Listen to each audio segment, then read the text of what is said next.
कई बार क्या होता है ना कि हम लोग रात बेरात अपने दोस्तों भाइयों के साथ घूमने फिरने निकल जाते हैं।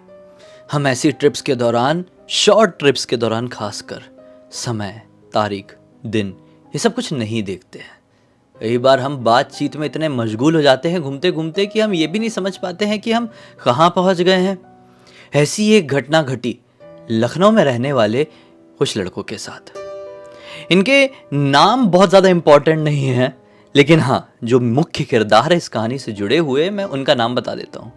आदित्य नाम का लड़का जिसने हमको कहानी लिखकर भेजा है, वो मुख्य किरदार है। लेकिन जो कुछ भी हुआ उसको केवल अकेले आदित्य ने फेस नहीं किया, बल्कि उसके साथ के बाकी के लड़कों ने भी किया। तो आदित्य के टोटल मिला के 4 दोस्त और एक कजिन ब्रदर था, कृष्ण नाम का। आदित्य का जो भांजा था एक, उसके ना जन्मदिन था। उसके अवसर में सारे दोस्त इसके आए हुए थे। ठीक है, जो आदित्य का भांजा था उसके मोहल्ले में ही रहता था लखनऊ में। तो उसके सारे दोस्त आए हुए हैं, अच्छा खासा सेलिब्रेशन चल रहा है, कोई तकलीफ नहीं है, भांजे का पहला जन्मदिन है। तो जन्मदिन सेलिब्रेट करते करते ना रात के तकरीबन 12:30 बज गए। अभी भी माहौल अच्छा खासा है बर्थडे का, खाना पीना चल रहा है, मेहमान अभी भी हैं। और क्योंकि लेट बर्थडे शुरू हुआ था, क्योंकि जो आदित्य के जो जीजा जी थे, मतलब जिस बच्चे का जन्मदिन है उसके जो पिताजी थे, वो अपने काम में थोड़े व्यस्त थे दिन भर से, इसलिए जो उसका बर्थडे सेलिब्रेशन था वो बहुत लेट शुरू हुआ था। तो 12:30 बजे तक पूरा माहौल वहाँ पे बना ही हुआ था। तो आदित्य और उसके सारे दोस्त क्या प्लान बनाते हैं, ये सब बड़े लोगों की सेलिब्रेशन चल रहा है, बच्चे की केक कटाई तो हो गई है, सब कुछ अपना हो गया है, एक काम करें क्या, आज की रात को थोड़ा यादगार बनाते हैं, कहीं से घूम फिर कर आते हैं, एक नाइट आउट ट्रिप मारते हैं। सभी बहुत ज्यादा एक्साइटेड हो गए। आदित्य के पास खुद की एक कार थी। आदित्य का भाई कृष और उसके 4 दोस्त इस कार में सवार हो जाते हैं। ये एक 7 सीटर कार थी, कोई टेंशन नहीं।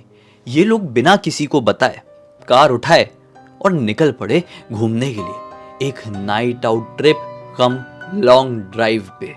बहुत ही ज़्यादा एंजॉयमेंट होने वाला था। थोड़ी आगे जाने के बाद इन लोगों को एक 24/7 टाइप की मेडिकल स्टोर मिल गई। वहाँ से इन लोगों ने कोल्ड ड्रिंक्स, चिप्स, ये सब चीज़ें रख लिए। बोले कहीं जाएंगे, बढ़िया से अपनी गाड़ी रोकेंगे, कोल्ड ड्रिंक वगैरह पिएंगे, चिप्स वगैरह खाएंगे, ढेर सारी बातचीत करेंगे, म्यूज़िक व्यूज़िक लगा के। ये लोग वहाँ से अपना सामान लिए हैं और गाड़ी में फुल साउंड कर दिए, और थोड़ी देर बाद ये लोग लखनऊ सिटी से आगे निकल गए। समय काफ़ी ज़्यादा हो चुका था, आधी रात का वक्त था।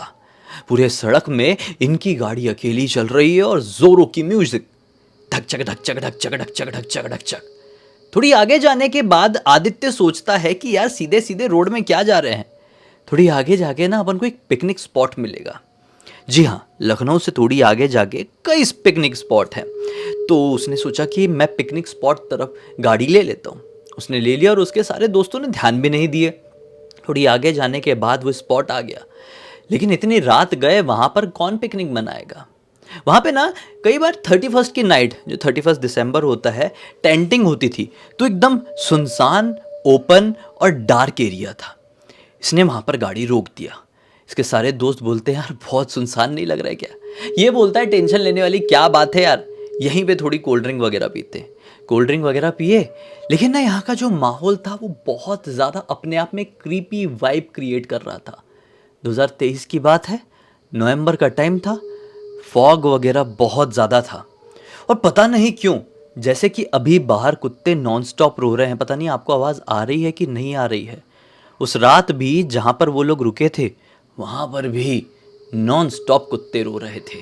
इसलिए थोड़ा ये लोगों ने अनकंफर्टेबल सा महसूस किए। पार्टी शार्टी तो करनी है, एंजॉयमेंट तो करनी है, लेकिन एक डर के साथ नहीं। इसलिए म्यूचुअली डिसाइड किए कि भाई यहाँ से गाड़ी निकाल लेते हैं, यहाँ पे नहीं रुकते। थोड़ी आगे जाके एक जंगल मिलेगा, चलते हैं वहाँ पर। एडवेंचरस रात जो बनाना है आज की, ये लोगों ने अपनी गाड़ी वहाँ पर ले ली। थोड़ी आगे जाके वो जंगल लग गया। जंगल के बीचों बीच इनको एक लड़का बड़ा घबराया हुआ सा आगे से आता हुआ दिखाई दिया। एकदम साधारण सा लड़का, उसके चेहरे में बड़ी टेंशन है। उसने दोनों हाथ देके गाड़ी को रोकने की कोशिश किया, जैसे कि उसको किसी की मदद चाहिए। तो इन लोगों ने सोचा कि रोक देते, हमारा कोई क्या बिगाड़ लेगा, कोई क्या ही होगा, ये चोर डाकू होगा तो हम इतने सारे हैं, उसकी बैंड बजा कर रख देंगे। और ये लोग भी अच्छे हट्टे कट्टे और किसी चीज़ से डरते नहीं थे, थोड़े दबंग टाइप के लड़के थे। तो ठीक है, गाड़ी रोक दिए। वो लड़का बिल्कुल ड्राइवर सीट के पास आया और बोलता है, भैया आप लोगों की मदद चाहिए, मैं जंगल में फंस गया हूँ, थोड़ी आगे एक बस्ती है छोटी सी, वहीं पर रहता हूँ। मतलब हाल फिलहाल में ही हम लोग वहाँ पर शिफ्ट हुए हैं और मैं थोड़े काम से आगे की तरफ गया हुआ था दुकान में, और फिर इस रास्ते से जा रहा था, कुछ समझ में नहीं आ रहा है कि कहाँ से घर जाऊँ, हमारी बस्ती कहाँ से आएगी, नया नया हूँ तो डर भी लग रहा है। आप देख रहे हैं कैसा माहौल है, इतना कोहरा, इतनी ठंड, आप लोग गाड़ी में बिठाल कर थोड़ी आगे ले जा लेंगे तो आपकी बड़ी मेहरबानी होगी। आप लोग भी उसी तरफ जा रहे हैं। एकदम दुबला पतला सा, साधारण सा दिखने वाला लड़का था। इन लोगों को दया आ गई, खासकर आदित्य को। आदित्य ने बोला कि ठीक है भाई, बैठ जा, हम लोग भी अपनी पार्टी शार्टी करने के लिए आगे जा रहे हैं, थोड़ी आगे जाके तेरी बस्ती दिखाई देगी या फिर कोई ऐसा रास्ता समझ में आएगा तो तू वहाँ पर उतर जाना। इसने बोला ठीक है। ये भी गाड़ी में पीछे वाली सीट में सवार हो गया। ये सब इतनी अपनी म्यूजिक में मशगूल थे, इतनी अपनी बातचीत में मशगूल थे कि उस लड़के की तरफ ध्यान नहीं दिए। थोड़ी आगे जाने के बाद लगभग 2.5-3 किलोमीटर बीते होंगे और अभी भी ये टिपिकल जंगल वाला एरिया चल रहा है। वो लड़का कहता है कि भैया गाड़ी रोक दीजिए, मुझे रास्ता समझ में आ गया है, यहाँ से मेरी बस्ती का रास्ता है। इन लोगों ने चलो गाड़ी रोक देते हैं। गाड़ी रोक दिए और वो लड़का उतर के ऐसा जाने लगा। आदित्य के दिमाग में आया, यार बड़ा सीधा लड़का था, साधारण सा, इसको कोई कुछ करना दे, जब तक ये आगे तक निकल नहीं जाता है अपनी जो गाड़ी की हेडलाइट है उसको चालू रखता हूँ, जहाँ तक बेचारे को दिखेगा निकल जाएगा। हम लोग रुक के देख लेते हैं कि आराम से वो जा पा रहा है नहीं। इसमें आदित्य की कोई गलती नहीं है, वो अपनी तरीके से पूरा करेक्ट है। ठीक है, कोई मदद कर सकता है तो इस लेवल पे मदद करे तो बहुत अच्छा होता है। ठीक है, उसने गाड़ी रोका रहा, वो लड़का उतरा और आगे आगे जाने लगा। थोड़ी आगे जाने के बाद एक मोड़ आया और वो लड़का चले गया, बिल्कुल गायब हो गया। इन लोगों ने सोचा चलो ठीक है, अब गाड़ी आगे बढ़ा लेते हैं। कि इतने में इनकी गाड़ी में एक आशु नाम का लड़का सवार था, आदित्य का बेस्ट फ्रेंड बचपन का। हालांकि सारे फ्रेंड थे लेकिन आशु खासकर बचपन का दोस्त था। आशु बोलता है, भाई मुझे बहुत जोर की वॉशरूम आई हुई है, कोल्ड ड्रिंक थोड़ी ज़्यादा पी लिए थे अपन ने गाड़ी में बैठे बैठे, कंट्रोल नहीं हो पा रहा यार, अभी तो अपना घर काफ़ी ज़्यादा दूर है, थोड़ा सा 2 मिनट रुको ना, मैं हल्का होके आता हूँ। वो गाड़ी से उतर गया ये बोल के। अब वो उतर के थोड़ा किनारे में जाने लगा।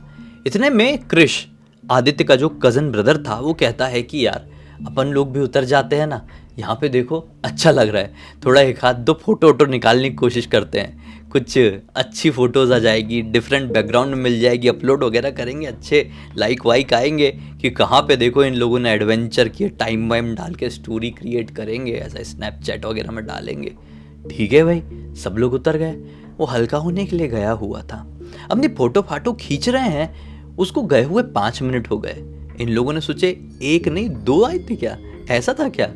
ये लोग सोचे कि उसको आवाज़ लगाते ही थोड़ा आगे बढ़ के कि अचानक से उसकी चीखने की आवाज़ सुनाई दी। ये सबके सब घबरा गए। अरे आशु तो अच्छा खासा हल्का होने के लिए गया हुआ था। वो भागते हुए आशु आशु ऐसे चिल्लाने लगे, लेकिन आशु का रिस्पॉन्स कहीं से नहीं आया। सबके सब इकट्ठे हो गए और सभी ने अपने मोबाइल की फ्लैशलाइट चालू कर दी। उनकी गाड़ी अभी भी रुकी हुई है और सब इधर उधर होके आशु आशु बोल के ढूंढ रहे हैं। थोड़ी आगे जाके एक पेड़ था, बरगद का पेड़, शायद इसी के नीचे ये हल्का हुआ था और आशु उसी पेड़ के नीचे बैठकर रो रहा है सिर नीचे करके। ये घबरा गए, आशु तू ठीक तो है ना, ऐसा रो क्यों रहा है। लेकिन वो बिल्कुल भी जवाब नहीं दे रहा है। उसके पास गए और जैसे उसको हाथ लगाए, उसका शरीर बिल्कुल ठंडा पड़ा हुआ था, वो बिल्कुल गिरते से ही बेहोश जैसा हो गया। बोले ये क्या हो गया। आदित्य और सारे लड़के घबरा गए कि इसको क्या हो गया, ये तो अच्छा खासा आया हुआ था, चलो चलो इसको जल्दी उठाओ, गाड़ी के पास ले चलते हैं। ये लोग जैसे तैसे करके उठा ही रहे थे, उतने में आदित्य की नजर पड़ती अपने लेफ्ट साइड में। उनके लेफ्ट साइड में एक और पेड़ था, वो भी बरगद का ही पेड़ था और लिटरली बताते हुए मेरे रोंगटे खड़े हो रहे हैं। आदित्य को दिखाई दिया एक ऐसा डरावना क्रिएचर जो घूर घूर कर इन्हें देख रहा था। जी हाँ, ये भालू जैसे शरीर का था, लेकिन ये भालू नहीं था। लिटरली इसकी चमकदार आंखें इसकी जो शरीर की बनावट थी, इसकी जो कदकाठी थी, वो किसी की भी रूह कपा देने के लिए और पेंट गीली कर देने के लिए बहुत बहुत ज़्यादा इनफ थी। आदित्य का तो पूरा शरीर ठंडा पड़ गया, वो कुछ बोल नहीं पा रहा है। सब लोग बोल रहे हैं, आदित्य इसको उठाकर आगे बढ़ते हैं गाड़ी की तरफ, क्या हो गया, तू किधर देख रहा है? आदित्य ने ऐसा करके इशारा किया इन लोगों को, ये लोग इधर खड़े, उसको लेफ्ट में दिखाई दिया ना, ऐसा करके इशारा कर रहा है। सभी लोगों ने उसकी नज़रों को फॉलो किए तो लिटरली उन लोगों ने भी देखे उस पेड़ के पास केवल एक क्रिएचर नहीं, बल्कि उस पेड़ के डाल के ऊपर की तरफ लगभग 7 से 8 क्रिएचर बैठे हुए थे। ये सब की सब सेम दिखने वाले, हाँ सिर्फ कद काठी अलग थी। ऐसे तो भालू नहीं हो सकते, केवल एक होता, पेड़ के पीछे से छिपकर देख रहा होता तो समझ में आता कि अपने शिकार का इंतज़ार कर रहा है। लेकिन ये एक नहीं था, कई थे सेम सेम दिखने वाले, अलग अलग हेल्थ हाइट के, और बड़ी बड़ी आंखों से इनकी तरफ ही घूर रहे थे। ये लोग कुछ रिएक्ट करते, कितने में ही जो पेड़ के पीछे वाला था वो धीरे धीरे इनके तरफ चलना शुरू हुआ, और जो भी पेड़ के ऊपर बैठे हुए थे वो भी पेड़ से उतरना शुरू किए। अब ये लोग बोले कि भाई भागो, गड़बड़ा गया है माहौल, साला ये चीज क्या है कि इतने में वो सबकी सबने एक साथ इतने जोर की चीख मारे हैं आ करके। मैं उस चीज को एक्सप्लेन नहीं कर सकता, वो कितनी ज्यादा डरा देने वाली चीज थी, इतनी ज्यादा डरा देने वाली चीख थी। वो लिटरली चीख के इनकी तरफ अब अपने कदमों की रफ्तार बढ़ाना शुरू किए हैं कि जितने भी पेड़ पौधे रहे होंगे ना आसपास, वो सब जोर जोर से हिलने लगे। ऐसा लगा कि पता नहीं यहाँ पे भूकंप आ रहा है क्या, इन पेड़ों को क्या हो गया अचानक से। ये लोग अब जय बजरंगबली बोल के भागना शुरू किए हैं, आशु को संभालते हुए अपनी गाड़ी में सवार हुए हैं। इसने गियर डाला है, पीछे वो क्रिएचर्स तो नहीं दिखाई दिए, लेकिन वही लड़का मोहित, मैं आपको बताना भूल गया, उस लड़के से इन लोगों ने नाम पूछे थे जो इनकी गाड़ी में लिफ्ट मांग के बैठा था, उसका नाम मोहित था। मोहित गाड़ी के पीछे धीरे धीरे आता हुआ दिखाई दिया। इन लोगों ने सोचा ये क्यों आ रहा है, इसको भी कोई मदद की जरूरत तो नहीं है, जल्दी से गाड़ी रोक देता हूं। आदित्य ने ये सोच के गाड़ी थोड़ा रोका ही है कि उसको गेट खोल के बिठा लेंगे, उसकी मदद कर लेंगे। जो क्रिएचर है, जो जानवर है, जो राक्षस है, पिशाच, छलावा, स्किन वॉकर, जो कोई भी है, उससे ये भी बच जाएगा। उसने गाड़ी रोका ही है, वो इनके गाड़ी पास आया, उसकी आंख में लिटरली इन लोगों ने नोटिस किए सेम टू सेम वही चमक, वही कलर जो कि उन क्रिएचर्स का था, और उसके स्किन में ऐसे ऐसे बाल भी आ रहे थे भालू जैसे, जैसे कि वो अपना रूप बदल रहा है। और आसपास का जो माहौल था वो और भी ज़्यादा डरा देने वाला हो गया। जितने भी कुत्ते रहे होंगे आसपास, सब इनकी गाड़ी के पास आ गए और ज़ोर ज़ोर से भौंकने लगे लगातार। वो मोहित था या कोई शैतान नहीं मालूम, उसके तरफ भी देखकर बहुत ज़ोर ज़ोर से डर के मारे भौंक रहे हैं, रो रहे हैं। बहुत सारे कुत्ते हो गए। इतने में इसके दोस्त कृष्ण ने बोला कि भाई गाड़ी भगा। ये लोगों ने तेजी से वहां से गाड़ी निकाल ली, और जितनी तेज इनकी गाड़ी थी ना, मैं क्या बताऊं, 100 की स्पीड पकड़ ली होगी इनकी गाड़ी में। लेकिन वो मोहित लगभग इनकी गाड़ी की बराबरी से पीछा कर रहा था, और मोहित ने धप धप करके इनकी गाड़ी के पीछे वाले कांच में, पीछे वाले जो मिरर होती है, मतलब जो 7 सीटर कार थी ना, तो उनका जो विंडो था उसके ऊपर धप धप मारा था। उसमें क्रैक भी है, किसी के हाथ मारने से क्रैक कैसे आ सकते हैं। इन लोगों ने जैसे तैसे करके अपनी गाड़ी वहां से निकाल ली है। इतने में क्रिश का फोन बजा। अभी ये लोग गाड़ी में चल रही है, गाड़ी पीछे रास्ता साफ है। क्रिश ने बोला हेलो, तो वो क्रिश का कोई दोस्त था, वो किसी रीजन से फोन किया हुआ था। वो अपना काम छोड़ के क्रिश से पूछता है क्या हो गया भाई, तेरी आवाज़ इतनी घबराई हुई क्यों लग रही है। तो क्रिश बोलता है कि नहीं भाई, हम लोग इस तरफ वाले जंगल की तरफ आए हुए थे, जो पिकनिक स्पॉट था उसके आगे के जंगल की तरफ, वहाँ पे हमारे साथ कुछ गड़बड़ हो रही है। तो सामने वाला दोस्त क्या बोलता है, भाई जितनी जल्दी हो सके उस एरिया से बाहर निकलो, क्योंकि वहाँ पे एक बड़ा भयंकर कांड हुआ है। इन लोगों ने बोले क्या कांड हो गया है। तो उसने बोला कि भाई, उस लड़के का नाम था राहुल। राहुल ने बोला कि मैं अभी आदित्य के घर के आसपास ही आ रहा हूँ, किसी काम से आ रहा था, तुम जल्दी से वहाँ पर पहुँचो, मैं तुम्हें एक्सप्लेन करता हूँ। ये लोगों ने गाड़ी भगाकर वहाँ पर पहुँच गए। अब वहाँ पर मिला राहुल। आदित्य के घर तक ये लोग किस्मत से सेफली पहुँच गए। आशु अभी भी बेहोश है, होश में नहीं है। ये लोग पहले घर पर पहुंचे हैं, बोले कि राहुल को गाड़ी में बिठाएंगे फिर हॉस्पिटल लेकर जाएंगे, बड़ों को पता नहीं चलना चाहिए, पार्टी ख़राब हो जाएगी, माहौल ख़राब हो जाएगा, घर पे बहुत डांट पड़ेगी। ये लोग फटाक से राहुल को गाड़ी में बिठाए हैं, हॉस्पिटल तरफ गाड़ी मोड़ दी। अब चलती गाड़ी में राहुल बता रहा है कि भाई तुमको पता भी है आज से 7 दिन पहले उस तरफ क्या हुआ था? ये लोग बोलते नहीं नहीं मालूम क्या हुआ था। तो ये बताता है कि भाई अभी की तो बात है, 7 दिन पहले वहाँ पे मोहित नाम का लड़का था, वो पीछे वाली बस्ती में रहता था, किसी वजह से आगे आया हुआ था, उसने शायद किसी से लिफ्ट मांगा था, और जिससे लिफ्ट मांगा था ना वो चोर उचक्के टाइप के लोग थे। उन लोगों ने उसको बहुत पीटे पाटे, उसका जितना भी सामान था सब छीन लिए और सर पे पत्थर दे के कुचल दिए। ऑन द स्पॉट वो निपट लिया था। उसके बाद से वहाँ पे जो कांड हुआ ना, उसके बाद से 2 दिन बाद से लोगों को वहाँ पे एक लड़का दिखाई देना शुरू हो गया, अजीबोगरीब क्रिएचर दिखाई देना शुरू हो गए। तुम लोगों को पता कैसे नहीं है भाई? तुम लोग इसी दुनिया में रहते हो कि नहीं? तुम लोग गए तो गए क्यों? इतने में वो हॉस्पिटल आ गया। हॉस्पिटल में डॉक्टर्स ने एडमिट किए और बोले कि इसकी कंडीशन बिल्कुल भी स्टेबल नहीं है, इसकी हार्ट बीट बहुत ज़्यादा लो है, आप इसे घर वालों को बुलाइए। घर वालों को फ़ोन करना पड़ा, सबके घर वाले आ गए यहाँ पर, आशु के घर वाले भी आए। इनको सबको बहुत डांट पड़ी है। इसका 3 दिन तक यहाँ पर ट्रीटमेंट चला है, 3 दिन तक एडमिट रहा। डॉक्टर ने बोल दिया कि इसकी हालत में थोड़ा सुधार है, इसको घर पर लेकर जाइए। वो घर पर आया, कंडीशन में थोड़ा सुधार था। ये लोग घर से निकलना बंद कर दिए, इतने ज़्यादा घबरा गए थे। ठीक है, 8 दिन बीत गए। 9वें दिन की सुबह सुबह आदित्य अपने घर पर सो रहा था और बाहर के हलचल की वजह से उसकी नींद खुलती है। आदित्य भड़बड़ा कर उठा कि क्या हो गया, मोहल्ले में सब कुछ ठीक है कि नहीं। आशु इसी के मोहल्ले में रहता था, बचपन का दोस्त था, मैंने बताया ना। तो देखा कि बाहर निकल के सब लोग आशु के घर की तरफ जा रहे हैं। ये भी आशु के घर की तरफ गया, क्या पाया? आशु की मृत्यु हो चुकी है। रात में उसने अपनी जान गंवा दिया था सोते सोते। घर वाले सुबह उठे तो पता चला, घर वालों की रो रो के हालत खराब, हालत खराब।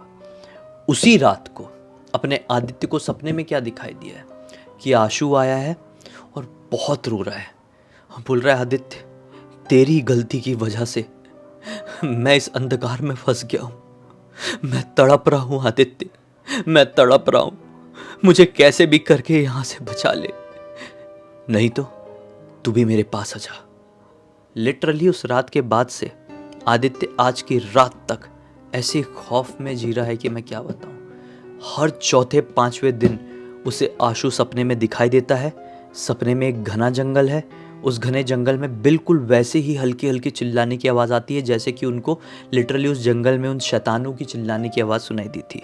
और वो रोते रोते आदित्य से यही बोलता है, तू भी मेरे पास आ जा। आदित्य ने मुझे ये कहानी सिर्फ इसलिए लिखकर भेजा कि मैं इस कहानी को दुनिया को सुनाऊं, और इतने सारे लोग कमेंट करते हैं, कहानी देखते हैं, इनमें से कोई तो मदद करने वाला मिल जाए आदित्य की, कि बेटा आदित्य तूने गलती तो कर दिया, तेरी गलती की वजह से आशु अब इस दुनिया में नहीं रहा, लेकिन अब एक तरीका है जिससे तू उस अंधकार भरी दुनिया में जाने से बच सकता है जिसमें आशु चले गया है। शायद आशु की आत्मा अब प्रेत योनि में चली गई है, वो एक प्रेत आत्मा बन चुकी है और तुझे किसी भी कंडीशन में अपने साथ लेकर तो जाना चाहती है, लेकिन ये तरीका है बेटा, तू कर ले और बच जा, वरना ऐसी चीज़ों से कई बार हम कितनी भी कोशिश कर ले नहीं बच पाते हैं। बड़े बड़े किस्से, बड़े बड़े कांड कारनामे इस दुनिया में कुछ इस कदर से घट जाते हैं कि हम कई बार समझ ही नहीं पाते हैं, वो अनएक्सप्लेनेबल रहते हैं। ऐसी ही कोई घटना आपके पास भी है तो आप मुझे इंस्टाग्राम में लिखकर भेज सकते हैं, क्या पता आपकी घटना की कहानी मैं किसी को सुना रहा हूँ और आपको मदद मिल जाए। इसी बात पे अब तक इस वीडियो को देख लिए तो लाइक ज़रूर कर देना, चैनल को सब्सक्राइब करके बेल आइकन दबा के ऑल के ऑप्शन में क्लिक करना, क्योंकि इसी तरह के हैरान कर देने वाले खौफनाक वीडियोस डेली आप लोग के सामने लेके आता रहता हूँ। इंस्टाग्राम की लिंक जैसा कि मैंने बताया वीडियो के डिस्क्रिप्शन बॉक्स में है, वहाँ पर पहुँच जाना और भेज देना कोई भी कहानी, सुनाऊँगा आपकी ज़ुबानी, मतलब अपनी ज़ुबानी आपकी कहानी अपने वीडियोज़ में। कल फिर से मिलते हैं, तब तक के लिए बहुत बहुत धन्यवाद। आपका दिन शुभ हो।